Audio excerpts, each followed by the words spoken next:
Good evening and thank you for joining us. The second major snowfall of the season caused a long list of closures along the Thunder Bay area. Every school in the city was forced to shut its doors today, and many other services were impacted as well. Meanwhile, city crews have been working overtime to get things back up and running. Ben Nesbitt has more. After a night of heavy snowfall, city crews were out in full force trying to clear the roads. Crews began plowing at 3 in the morning, but were forced to replow by 8 a.m. due to the volume of snow. Both Lakehead public and Catholic schools were set to resume after the Christmas holidays. However, the kids got an extra day off thanks to the snow day. Lakehead University and Confederation College students also received an extended break as all classes were canceled. With this being the second major snowfall in a week and a half, manager of roads for the city of Thunder Bay, Brad Adams, says plowing has become more difficult this time around. There are probably some areas of the city we might be losing a little bit of storage capacity for the snow, but operators will be out again tonight, like I say, at 2 a.m., trying to push back some of those banks where we can increase some of the storage capacity for the next snowfall event. With the main streets taking top priority, many of the residential side streets across the city have been left unplowed, and it could take up to as many as 3 days before they're tended to, leaving residents to turn to one another for a helping hand. Our street was so late getting it plowed from the first snow storm that we had, and now just after we had it all plowed, now we have another big snowstorm. But bless our neighbors here, they've been very helpful. Well, they've been plowing good, but just they're not doing the side streets fast enough. They did Hillcrest Park, and 2 days later, and we're 2 blocks away. 2.5 days later. Yeah, 2.5 days they later. Plowed our street after many complaints. For others, however, the snowfall comes with positives. No, it's beautiful. I find, like I say, when it gets to be 30 below, 40 below, that's a little inconvenient. But this is nice. Looking forward to playing with the grandkids and get the driveway cleaned up. All schools are expected to be back in session on Tuesday morning. Ben Nesbitt, TBT News. City Council is set to begin reviewing the proposed 2019 budget tomorrow evening. The nearly $196 million plan includes $6.2 million in new spending over last year. That's a 3.25% increase. That number, though, drops below 3% for city taxpayers when factoring in new growth. And after last year's projection had the 2019 tax levy increase possibly above 5%, a pair of veteran councillors say they feel good about the numbers. Ryan Bonazzo explains. People don't move to cities because they have smooth roads. Northwood councillor Shelby Chung believes large capital projects are key to retaining and attracting people to Thunder Bay. So she's glad to see a number of them included in the proposed budget. The indoor turf field. $5 million is currently earmarked for this year to continue working toward a year-round indoor turf facility. And Chung believes the 3% levy increase is a reasonable price to pay for this and the continuation of much-needed city services. So as much as the levy is important, people want service and they want the best bang for the buck. There is going to be some debate. Current River's Andrew Folds is just glad the levy is lower than the 5% that was forecast during last year's budget period. It came in quite a bit lower than what the projections had, so that's good. The biggest capital project on the books is the Boulevard Lake Dam. It's targeted to receive $7 million worth of repairs. The city is going after $6 million in federal funding to help cover most of those costs. If that money doesn't come through, the repairs will still go ahead, and Stage 3 of the Golf Links Road Junot Avenue Improvement Project, which is currently on the books for $3.7 million, will be put on hold. The city will then examine other funding options to make up the difference. I'm glad to see that there is that investment. Folds has been pushing for the repairs for several years and is ecstatic the dam has finally been identified as a top priority. It's something that has frustrated me to no end and I fought very hard for. So I'm sort of over the moon happy that it's included this year, and I can't wait to see the shovels in the ground. The budget review process begins on Tuesday and runs throughout the month. Ryan Bonazzo, TBT News. 2018 brought more success than struggles for Thunder Bay's Bombardier plant. The company has managed to complete a total of 126 cars for the TTC, and now the goal is to complete the final 78 streetcars by the end of this year. Alana Pickrell has more. Despite the temporary layoffs that Bombardier workers faced last year, the local plant finished stronger than ever. The company delivered 64 of the promised 65 streetcars to Toronto over the past 12 months, and the Thunder Bay workers were able to increase the delivery rate every quarter. President of Unifor Local 1075, Dominic Pasqualino, says their fantastic year was thanks to a full team effort. It felt really, really good, especially after all the hardships that we faced in the past. And I can tell you that we still had some struggles to meet those goals, so they weren't easily done. But with everybody pulling together and team spirit here, we were able to go ahead and achieve those goals. The $1 billion TTC contract was for 204 streetcars, also known as LRVs, to be delivered by the end of 2019. Pasqualino says the local plant is now producing one LRV every 3 days and one bi-level car every 2 days. With 2018 in the rearview mirror, the company is working towards this year's goals and plans after both contracts wrap up at the end of the year. We are to complete the order of 204 LRV cars. We are going to get some help from Kingston. I'm not exactly how much they are going to do. I think that's being debated right now. It is once again an aggressive goal, but I believe that we will do it. We faced challenges in the 2018 and we were able to overcome them, and I expect that any challenges we have in 2019 we will be able to overcome them as well. Right now, there are no new contracts for the local plant, which means there is a lot of work to be done in order to keep the production lines going past the end of this year. We are meeting with some city officials and also with some government officials. A goal is to try and talk to the people of Ontario, the leaders of Ontario, and to see what we can possibly do to take advantage of this great production rate that we're doing today.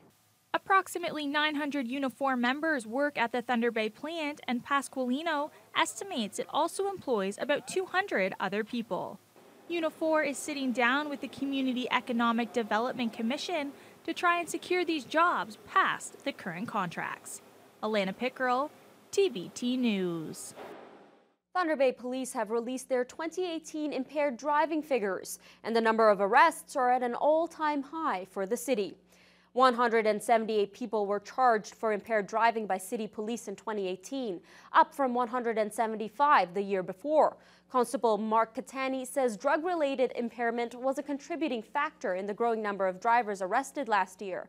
But he says the new laws legalizing cannabis, which became effective in October, haven't had much of an impact on the overall number of impaired drivers.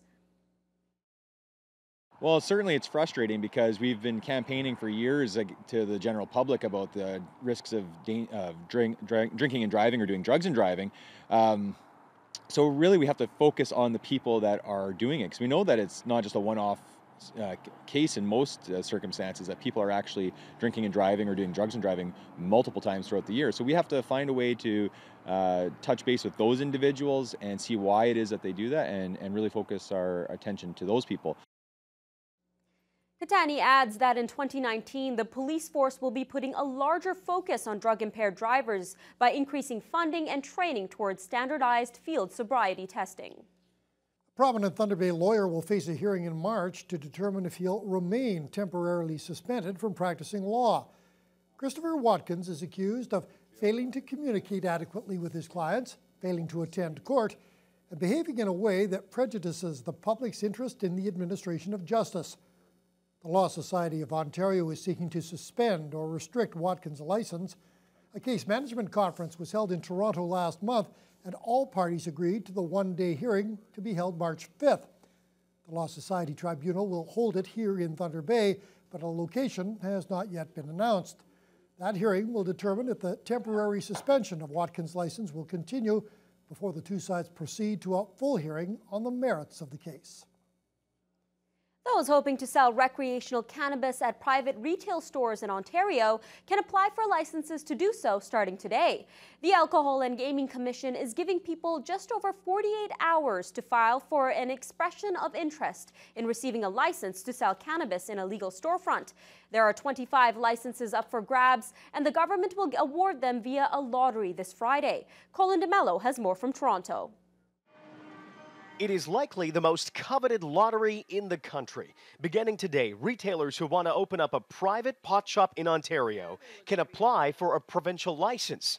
And the demand, it seems, is deep. I've heard numbers range from 5,000 up to 50,000 plus. I would think that because the cost is so small, the upside is potentially so large. The demand for licenses is guaranteed to outstrip the supply. Across the country, a national cannabis shortage has left provinces in a bind, forced to limit store hours and even the number of stores. While Ontario was gearing up for unlimited private pot shops, the government says there simply wasn't enough weed to go around. It's the best we can put together because of the federal shortage of cannabis. So pot users in this province will be limited to 25 stores, including 5 in Toronto and 6 in the GTA. There are questions about whether that will be enough. Of course, it's not enough stores to service all of Ontario. Even if you just look at Toronto, people have said that there could be probably 500 stores just in the Toronto proper area. Retailers will have until Wednesday afternoon to apply, and we'll find out later this week whether they are one of the lucky 25. A steady rise in event and business development led to another improved year for tourism in Thunder Bay. And with the new hotel tax recently approved by City Council, local tourism officials are expecting continued progress into the new year. Tyler Kelleher reports. The numbers don't lie, and according to recent data, it was a profitable year for Thunder Bay tourism.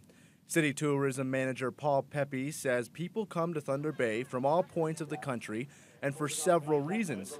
The objective is to supply the infrastructure to best accommodate every traveler. You know, we're always looking at where the visitors are coming from. We're looking at their reason for coming to Thunder Bay. We're looking at that information. We're looking at where they're from. We're looking at how long they stay, what they're doing while they're here. And certainly the data that we do see from across our different segments is really painting a very positive picture of the city's tourism economy. That positive picture is a $7 to $8 million revenue boost from 2017 to 2018, holding Thunder Bay as a top-ranked accommodation city in Northern Ontario. City Council plans to build further success to the tourism market with a newly passed municipal accommodation tax, which came into effect last September. The tax puts a 4% rate on top of the total hotel room cost for the city, with 50% of total net revenue going towards city tourism and development. Now, considering Thunder Bay's occupational rate went up 5% last year, Pepe thinks that this new tax is a game changer. Now we have this new revenue source that is substantial. It's, we estimate this year it'll collect about $2 million in the first 12 months. And that's $2 million that will go back into tourism promotion, product development, sports and convention bid support. So, now we have the tools to really aggressively compete against other centers in Canada. The other 50% of the tax's net revenue will be retained by the City of Thunder Bay to be utilized on infrastructure projects for the benefit of local residents and visitors. Tyler Kelleher, TBT News. A special birthday party was held at Superior Shores Bingo today. It was in honor of a Thunder Bay resident who is celebrating her 100th birthday. Born in 1919, Elodie Longpre celebrated her big day with not only family and friends by her side, but Mayor Bill Morrow as well. Longpre was presented with a certificate from the city congratulating her on reaching the milestone. Longpre chose to celebrate her birthday with a game of bingo because she's been an avid player for over 50 years. Her daughter Denise says despite her mom's age, she still plays at least 5 times a month, and she attributes her good health to great genes. Her sister is 102 right now, and we have one at 98 and 99. Oh, wow. And her brother died last year, 102. So we got some real hard blood in our system. It's amazing how many times now over the years you're invited to be at 100th. There are many of them. It's not unusual anymore, and it gives us all something to look forward to. I'm trying to figure out what the secret is, but she wouldn't tell me. Longpre is originally from New Brunswick and moved to Thunder Bay about 55 years ago. Wow, 100 years. Looks terrific.